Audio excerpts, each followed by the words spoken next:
Episode की शुरुआत में हम एक बच्चे को देखते हैं जो लोगों से बातचीत करने में बहुत ज्यादा डरता है। इसलिए जब वो दूसरे बच्चों को खेलता हुआ देखता है, ये उसके पास नहीं जाता और ये क्लास में भी अकेला ही रहता है। और जब इसके क्लासमेट देखते हैं कि ये अकेला है, वो उसे खेलने के लिए बुलाते हैं, पर ये भाग जाता है। तभी सीन शिफ्ट होता है और हम देखते हैं कि एक रोबोट कुछ साइंटिस्ट को लैब में जाने नहीं दे रहा होता। तभी वहां पर टेत्सुओ आता है। हाँ, इसी का नाम टेत्सुओ है।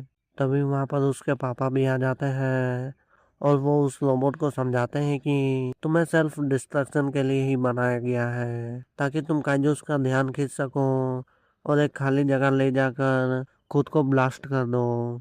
पर ये सुनकर ये रोबोट कहता है, पर मैं मरना नहीं चाहता।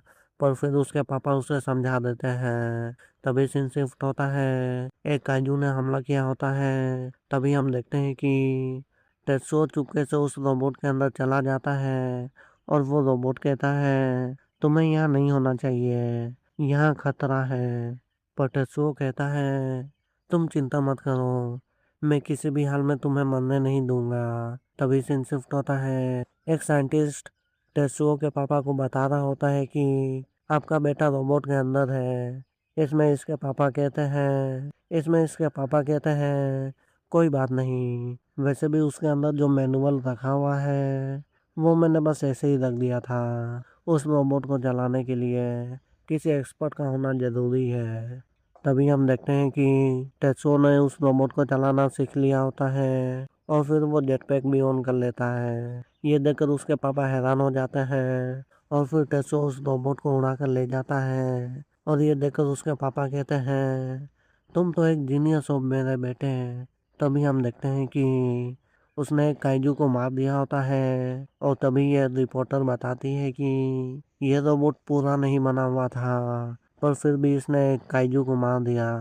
और हैरानी की बात यह है कि इसे एक बच्चा ऑपरेट कर रहा है। तभी हम देखते हैं कि इसके पापा इंटरव्यू में बता रहे होते हैं कि ये और कोई नहीं बल्कि मेरा बेटा है। और फिर सब उसे सेवियर के नाम से जानने लगते हैं। तभी हम 10 साल बाद का सीन देखते हैं। टेत्सुओ एक स्पेसशिप में होता है और फिर अनाउंसमेंट होता है कि काइजू जल्दी ही आने वाले हैं। तभी वो उस रोबोट के पास जा रहा होता है और रास्ते में एक लड़की उसका हौसला बढ़ाती है, पर ये उसे देख के घबरा जाता है और जैसे तैसे ठीक है बोलता है और वहां से जल्दी से निकल पड़ता है। और फिर ये अपना स्पेस सूट पहनता है और अपने रोबोट के पास आ जाता है और अंदर जाके बैठ जाता है। तभी ये कहता है, तुमसे दोबारा मिलकर खुशी हुई यूकियो। तभी यूकियो कहता है, तुम्हें मेरी याद आ रही थी या फिर तुम दोबारा इंसानों से भाग रहे थे। इसमें ये कहता है, अपनी बकवास मत करो। तभी इसकी कमांडर इससे बात करती है और वो अपना प्लान बताती है, काइजूस को मारने का प्लान। और जैसे ही वो प्लान बता देती है, टेत्सुओ कुछ कहने वाला होता है पर वो कह नहीं पाता, इसलिए यूकियो उसकी जगह कह देता है। और वो कहता है कि हम सारे काइजूस का ध्यान भटकाएंगे और जैसे ही वो एक जगह आ जाएंगे, आप लोग अपना हमला कर दीजिएगा। इसमें ये ठीक है बोलती है। तभी हम देखते हैं कि बहुत सारे काइजूस सामने से आ रहे हैं और फिर बस एक ही अटैक में ये बहुत सारे काइजूस को मार देता है। और ये देखकर सभी लोग हैरान हो जाते हैं।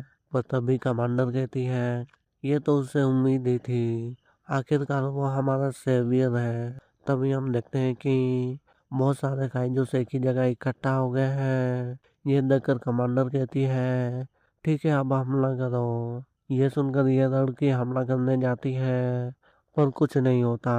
ये देखकर कमांडर हैरान हो जाती है और पूछती है, क्या हुआ, आखिर तुमने हमला क्यों नहीं किया।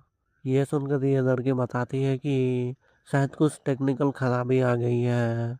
तभी अचानक से लाइट चली जाती है और ये देखकर ये और भी ज्यादा हैरान हो जाती है।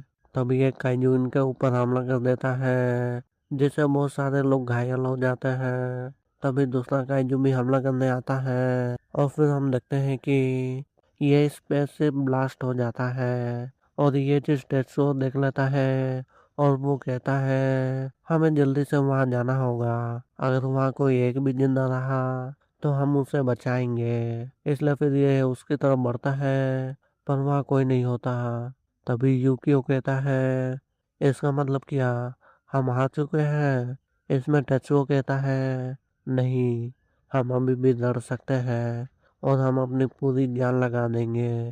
और फिर ये लड़ना शुरू करते हैं और हम देखते हैं कि इन्होंने बहुत सारे काइजूस को मार दिया होता है, पर फिर भी बहुत ज़्यादा काइजूस बचे होते हैं और इनकी हालत भी खराब हो चुकी होती है। तभी यूकियो कहता है, तो अब यही हमारा अंत है।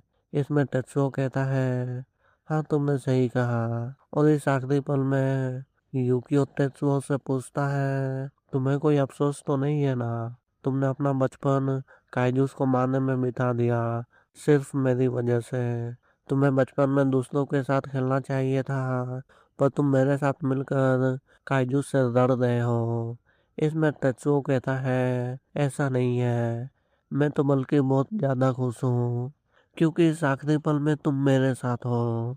यह सुनकर यूकियो कहता है, क्या तुम्हें सच में कोई अफसोस नहीं है? इसमें टेत्सुओ कहता है, हाँ शायद मुझे थोड़े बहुत दोस्त बना लेने चाहिए थे, पर मैं तुम्हारे साथ रहकर ही खुश हूँ। तभी हम देखते हैं कि यूकियो ने सारे कंट्रोल्स को लॉक कर दिया होता है। यह देखकर ये घबरा जाता है, पर तभी यूकियो कहता है, मुझे तो बनाया ही गया था सेल्फ डिस्ट्रक्शन के लिए, पर मैंने तुम्हारे साथ मिलकर लड़ाई की और इतने सालों में तुम्हारे साथ मिलकर लड़ाई करने में मुझे बहुत मजा आया। ये सब सुनकर टेत्सुओ और भी ज्यादा घबरा जाता है और वो कहता है, हाँ मैं समझ गया, अब जल्दी से इसे अनलॉक करो। पर यूकियो कहता है, भला मैं उसे कैसे मरने दे सकता हूँ जिसने कई साल पहले मुझे मरने से बचाया था और मुझे यूकियो नाम दिया था।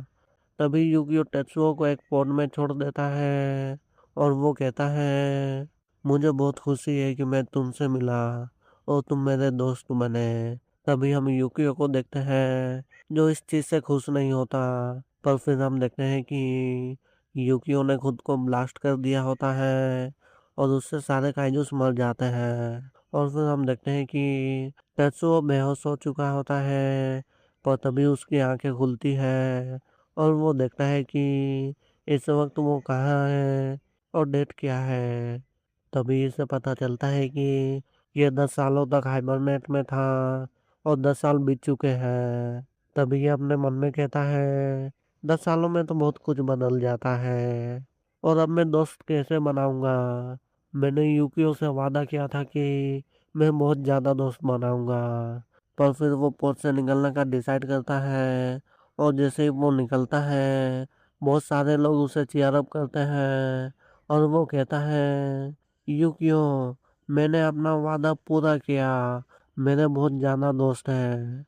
लेकिन फिर हम देखते हैं कि ये बस सोच रहा होता है। तभी ये बाहर निकलता है और ये बाहर का नज़ारा देखकर हैरान हो जाता है, क्योंकि पूरी पृथ्वी स्नो से ढक चुकी है।